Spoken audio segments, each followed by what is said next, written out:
Cześć kochani, znowu Janusz Dąbrowski, Barwy Zdrowia, kanał poświęcony szerokiej promocji zdrowia, zdrowia cielesnego, zdrowia psychicznego. Jednego, drugiego nie można odłączyć kompletnie. Wszystkie czynniki różnego rodzaju oddziałują na nas albo pozytywnie, albo negatywnie, a więc żywienie, a więc dzisiaj bardzo nędzne to żywienie, odżywianie, a nie mamy odżywiania, tylko mamy do czynienia z procesem jedzenia, więc pytanie, co my jemy, jaką żywność a żywność, jakie produkty, które nam się oferuje do jedzenia, zjadamy, co one powodują, czy wzmacniają organizm, czy są dobre dla organizmu, czy też nie.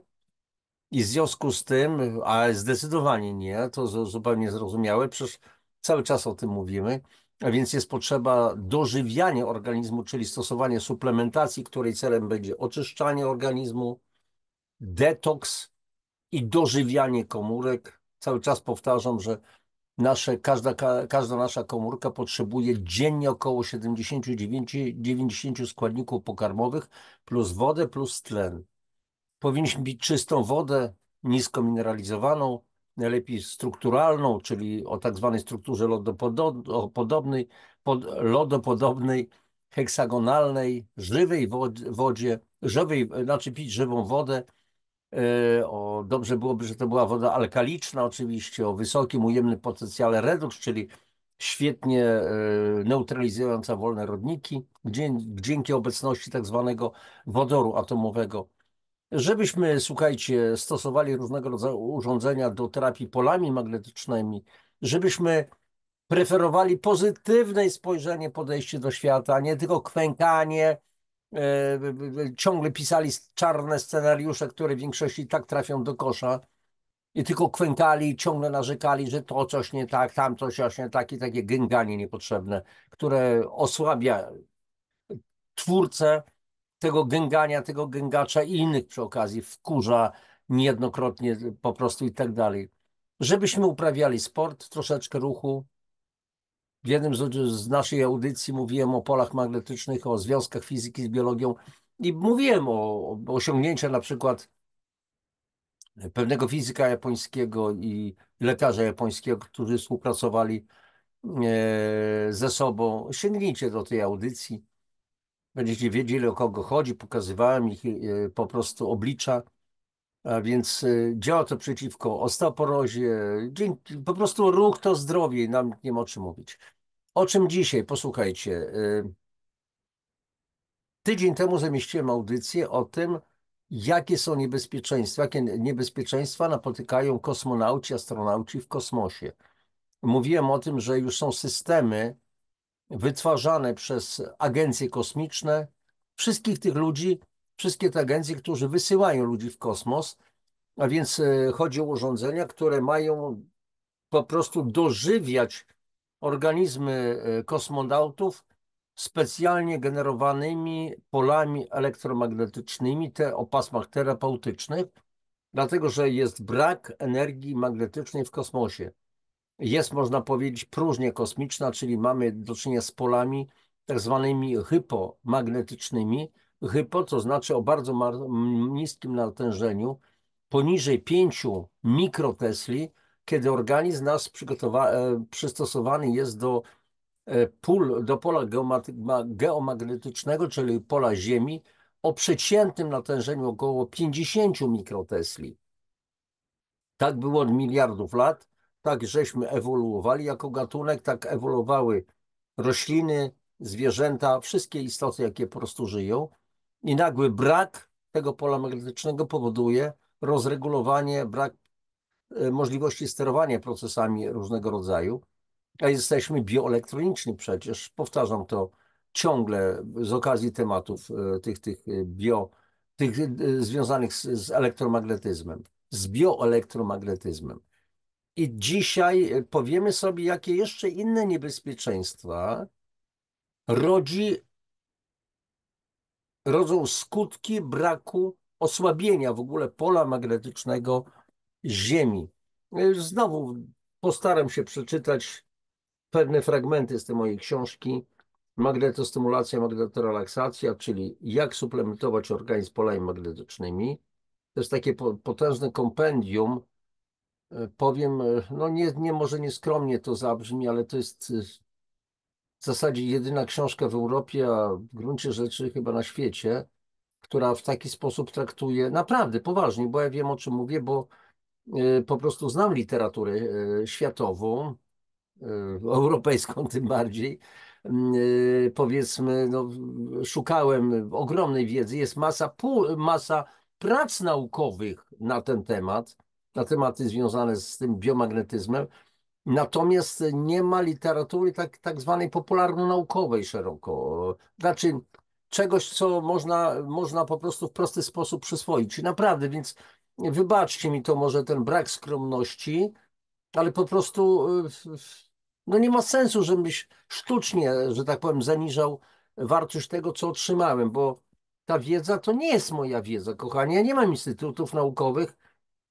Ta wiedza została mi dana, zostały dane mi w darze wszelkie możliwości, zdolności do przetworzenia tego materiału, napisania. No sam z siebie bym chyba pewnie nic nie zrobił.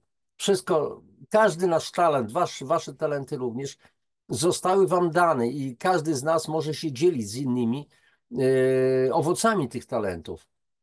Jeden jest bardzo dobrym muzykiem, świetnie kupuje jego płyty, jego jakieś produkcje.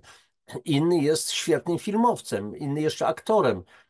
Oglądamy, dzięki Bogu, płacimy za bilety i idziemy oglądać filmy, oglądać spektakle teatralne i tak dalej. Ktoś pisze kapitalne książki, ja też kupuję książki innych autorów, czytam z podziwem i tak dalej, i tak dalej. Ktoś produkuje wspaniałą, zdrową żywność.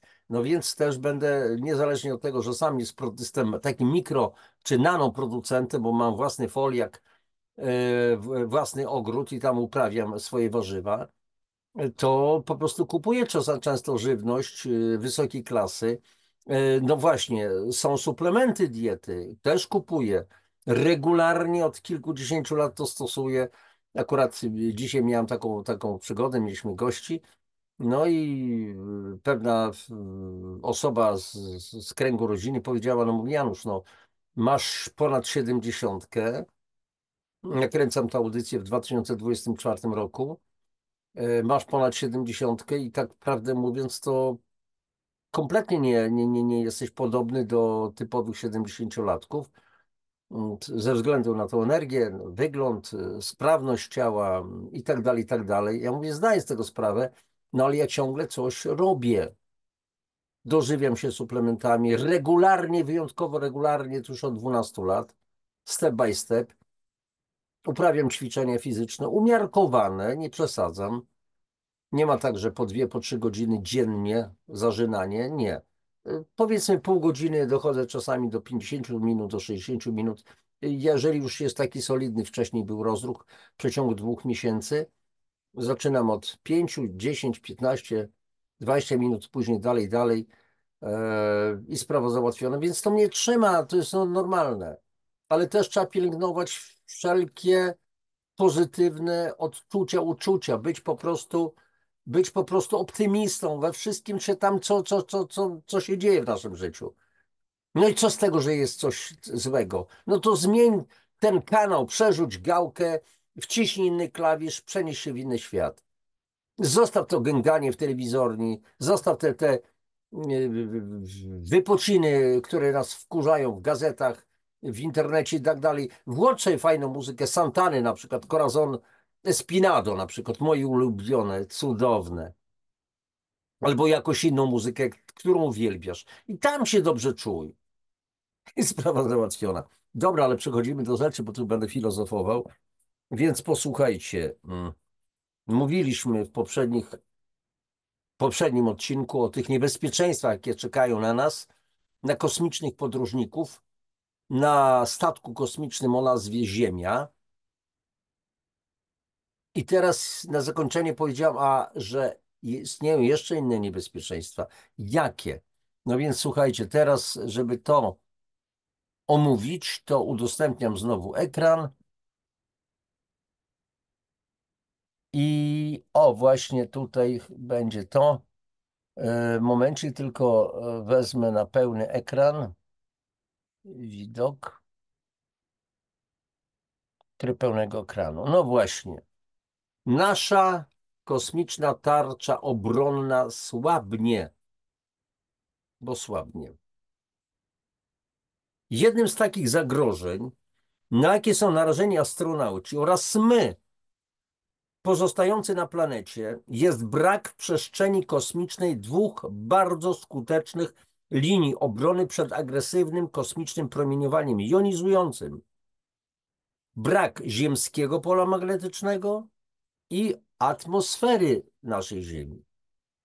Promienie kosmiczne to są cząstki subatomowe o niezwykle wysokiej energii, głównie protony i jądra atomowe z towarzyszącym im promieniowaniem elektromagnetycznym, które podróżują w przestrzeni kosmicznej i ostatecznie docierają do powierzchni Ziemi.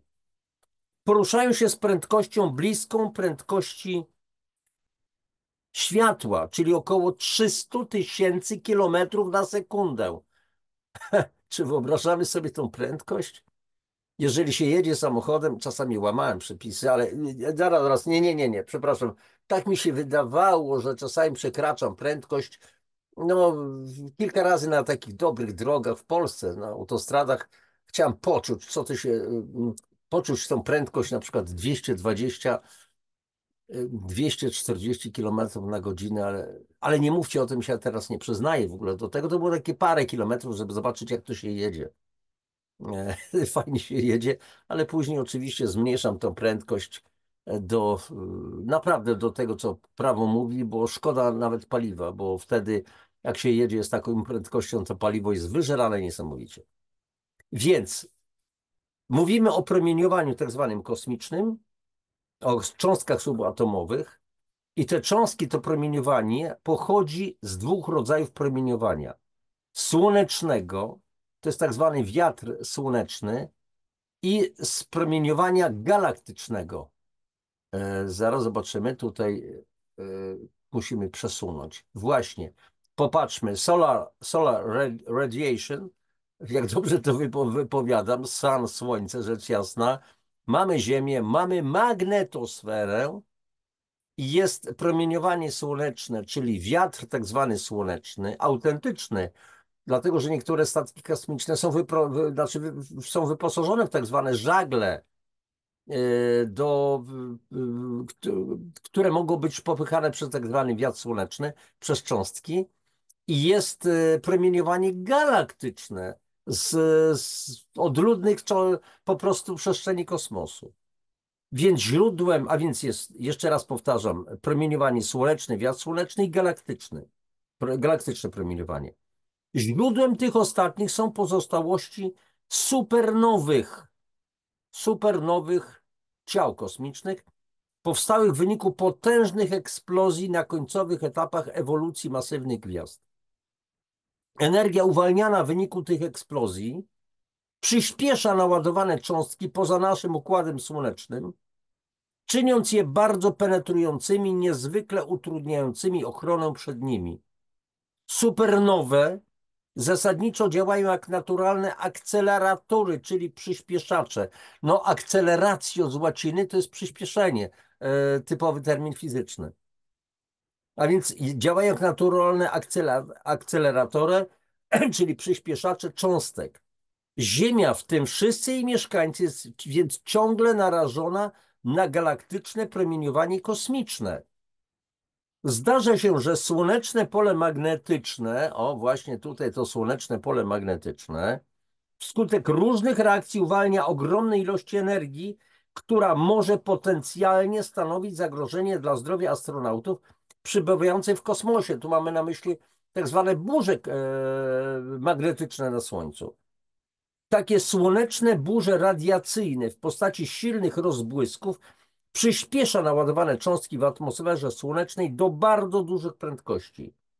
Kiedy docierają do Ziemi, potrafią przebić się przez magnetosferę, czyli ten płaszcz ochronny Ziemi magnetyczny, a więc przebić się przed magnetosferę chroniącą Ziemię, zakłócić komunikację radiową i wpłynąć na działanie nowoczesnych technologii komunikacyjnych i nawigacyjnych na samej Ziemi, nie mówiąc już o wpływie na wszelkie żywe organizmy. Ziemia jest jednak, jak do tej pory, osłonięta polem magnetycznym. Powoduje ono, że naładowane cząstki promieni kosmicznych odchylają się od bieguna do bieguna i wiele z nich nie może bezpośrednio uderzyć w atmosferę.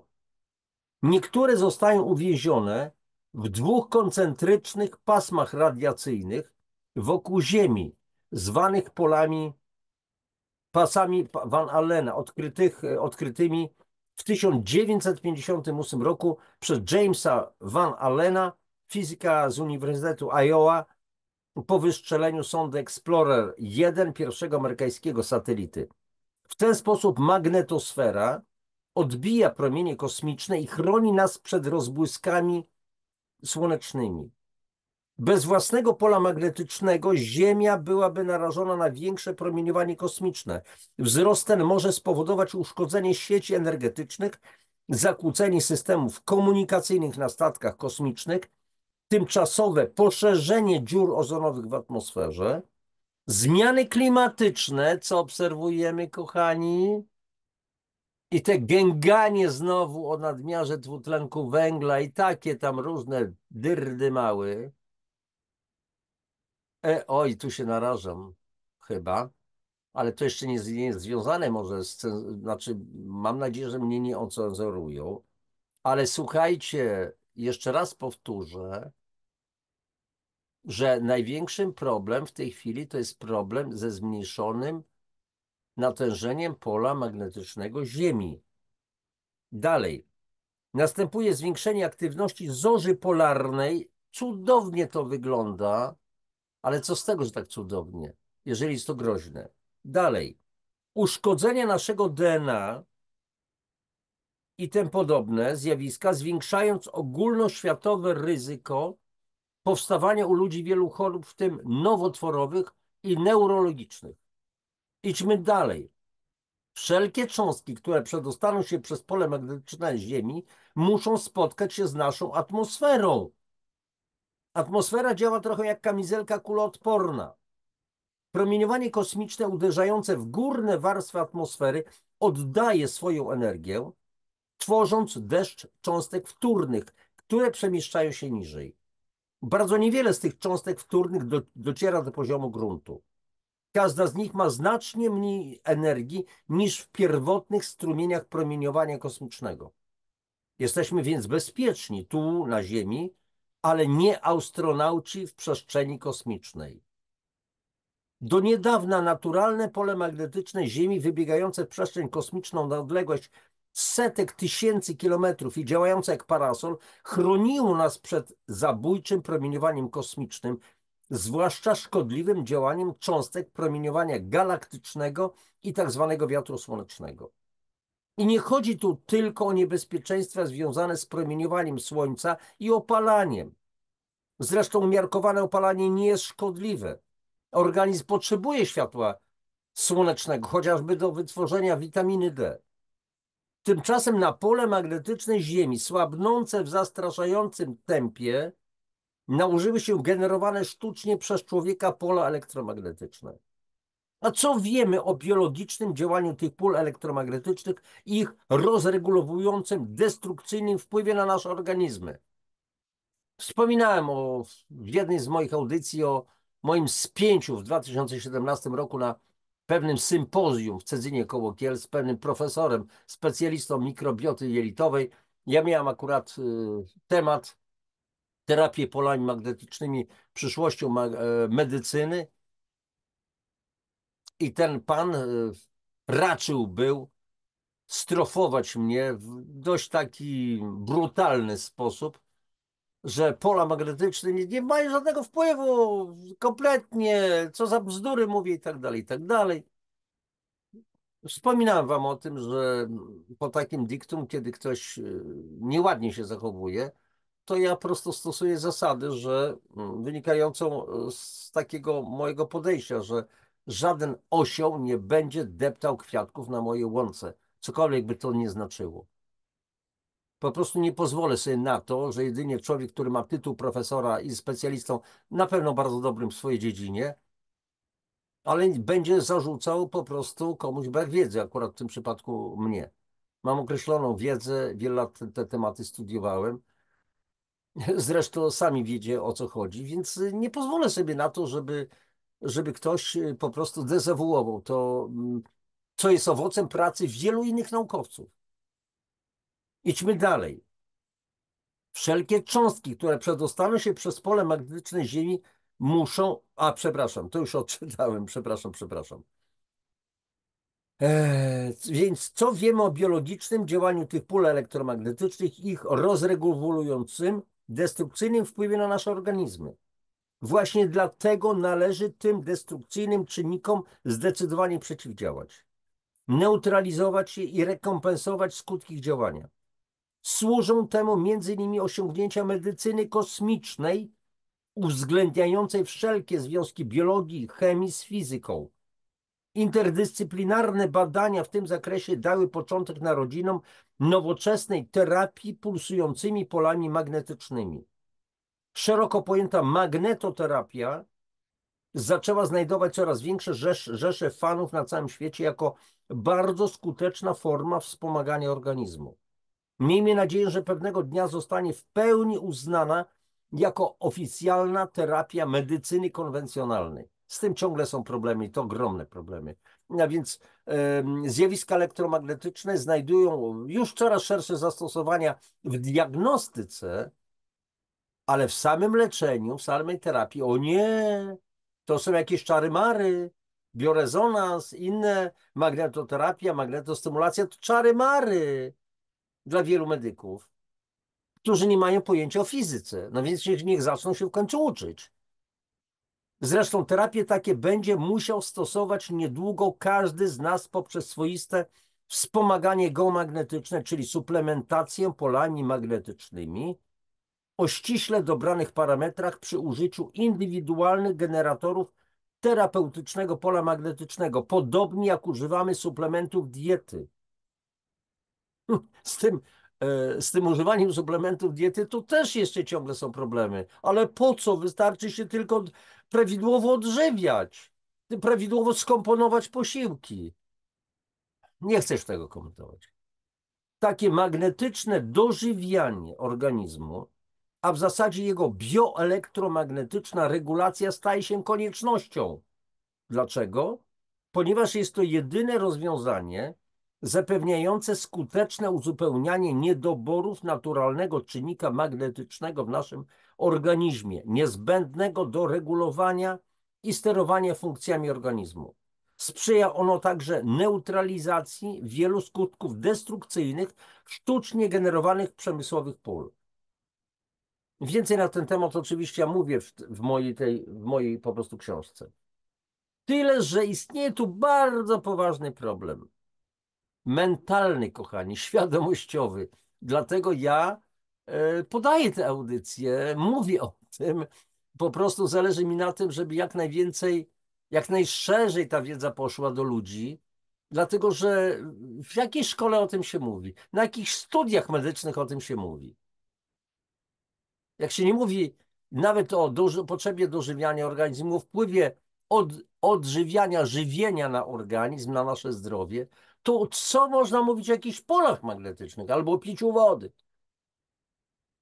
A więc istnieje bardzo poważny problem mentalny, świadomościowy. Dlaczego? Ponieważ tylko niewielu zdaje sprawę z wagi problemu. W wyniku tak zwanej rewolucji przemysłowej zapomniano o skutecznych oddziaływaniach terapeutycznych pól magnetycznych. Zapomniano albo kompletnie nie wiemy o tym. Oraz innych naturalnych terapiach na rzecz produktów oferowanych przez coraz szybciej rozwijający się przemysł chemiczny i farmaceutyczny. Króluje więc przede wszystkim tak zwany rockefellerowski model medycyny, w którym stała się ona zdegenerowaną, zdehumanizowaną metodą wybitnie kapitalistycznego podejścia, gdzie każdy lek i każda wizyta służy przede wszystkim generowaniu zarobku, a nie udzielaniem skutecznej pomocy pacjentowi. Z powyższych względów temat terapeutycznych zastosowań pól magnetycznych jest nadal niszowy. W mass mediach praktycznie nie mówi się o tym, lub mówi się przy okazji wprowadzania nowych, dość kontrowersyjnych, delikatnie rzecz ujmując, z punktu widzenia naszego zdrowia technologii, na przykład technologii 5 grzeszków.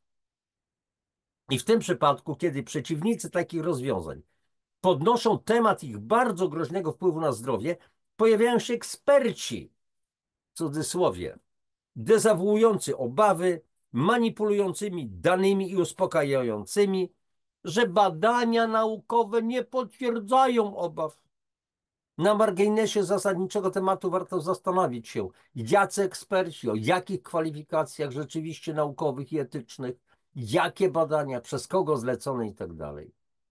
Nie jest więc ekspertem nawet wybitny fizyk, który nie ma pojęcia o biologii organizmu. Nie jest także ekspertem wybitny biolog, który nie ma pojęcia o fizyce. Przypomina mi się zdanie profesora Stanisława Zenina, rosyjskiego naukowca, który ma 3 profesury i 2 doktoraty. Profesurę z chemii, profesurę z fizyki, profesurę z biologii, doktorat z filozofii, doktorat nauk, jest doktorem nauk o pamięci wody w Rosyjskiej Akademii Nauk. I on mówił, profesor Zenin, mówi, o czym mam rozmawiać z fizykiem, jak on nie ma pojęcia o chemii, o biologii. O czym mam rozmawiać z biologiem, jeżeli on nie ma pojęcia o fizyce i chemii i tak dalej. Brakuje nam interdyscyplinarnych naukowców, łączących wiele dziedzin. Tak więc jedynie badacze interdyscyplinarni, na przykład biofizycy lub zespoły doskonale współpracujących naukowców różnych dziedzin, w dodatku wysoce etyczni, mogą gwarantować rzetelność i skrupulatność prac badawczych. I to dzięki ich wnikliwym badaniom wiemy, że pulsujące pola magnetyczne odgrywają wyjątkowo ważną rolę nie tylko w eksploracji kosmosu przez człowieka, lecz przede wszystkim w podtrzymywaniu życia na Ziemi i poza nią. Jednak nadal mamy duży brak świadomości i zrozumienia dotyczących wpływu częstotliwości geomagnetycznych na biologię organizmów, na zdrowie fizyczne i psychiczne człowieka na Ziemi i w przestrzeni kosmicznej. Stwarza to niebagatelne wyzwanie. Chciałoby się rzec więcej światła. I tak na zakończenie, kochani, zatrzymuję już udostępnienie tych zaledwie 2 slajdów.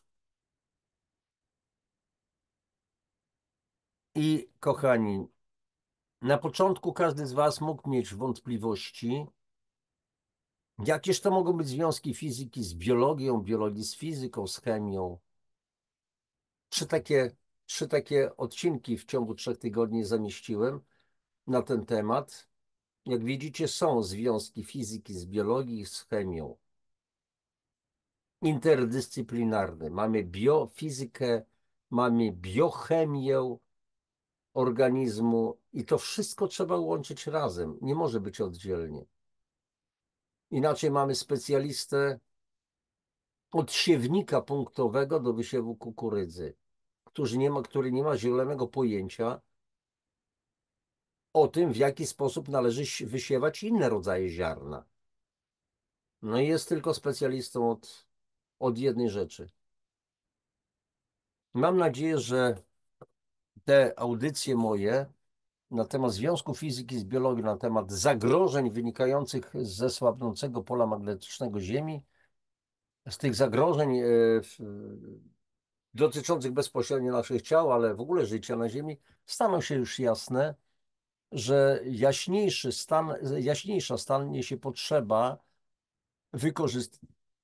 wykorzystywania przez nas wszystkich suplementacji polami magnetycznymi. Mówię otwarcie, jakie urządzenia są na rynku. No nie znam wszystkich, ale zainteresujcie się MIM2, zainteresujcie się Biomag, zainteresujcie się Wiofor, zainteresujcie się Bemer, zainteresujcie się Cloud. Rewelacyjne urządzenie, kosmiczna technika, tak prawdę mówiąc. Wyczór profesora Kawki, niemieckiego naukowca. To jest coś rewelacyjnego. Ja sam jedno z jego urządzeń cały czas wykorzystuję. Cały czas dożywiam organizm również polem magnetycznym, tym terapeutycznym. Wykorzystuję również mimy, bo to urządzenie stacjonarne, no to muszę podłączyć do prądu. Ale w tej chwili najnowsze generacje to te są takie, że można naładować, że tak powiem, akumulatory i później po prostu korzystać nawet kilkanaście razy po kilkanaście minut z tego urządzenia, ale mogą być urządzenia niestacjonarne, a więc na przykład MIM-2 pana Andrzeja Fiedoruka, zasilanie po prostu akumulatorkami i sprawa załatwiona. Więc warto to wykorzystywać, kochani, naprawdę. Warto i należy wręcz. Na koniec, jak zwykle prośba, jeżeli uznacie, że ta audycja wiele wyjaśnia, że zrozumieliście dużo, poczuliście naprawdę wiele, rozszerzyło to wasze horyzonty myślowe. Posłuchajcie, no przecież ja tu nie chcę się wymądrzać. Mówię, 20 parę lat temu sam o tym zielonego pojęcia nie miałem kompletnie.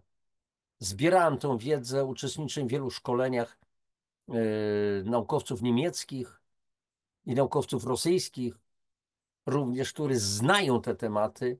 Staram się dotrzeć do wszelkich materiałów. To słuchajcie, to były setki, jak nie tysiące godzin pracy, ale jestem z tego dumny, że dana została mi taka możliwość poznawania tych tajemnic niesamowitych. E, Dziękuję Wszechświatowi, Absolutowi, że otrzymałem ogromny dar cierpliwości, żeby to znajdować, żeby czasami to było takie ciąg, wskakiwanie, potrzebuję wiedzy i nagle jakaś zmysł, pojawi mi się w głowie jakiś termin, określenie, nazwa czegoś, wygoogluję to i nagle odkrywają się niesamowite jakieś prace naukowe.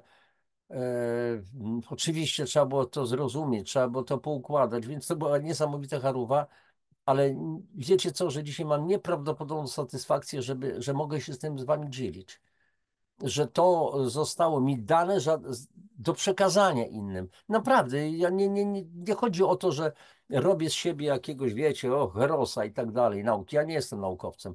Jestem człowiekiem od publicystyki, od przekazywania informacji, od może przekształcenia czegoś, co jest bardzo skomplikowane w zrozumieniu na prostszy język. Mam nadzieję, że to jest jasne w miarę i tyle. No, wszystko. Dobrej nocy wam życzę. Papatki.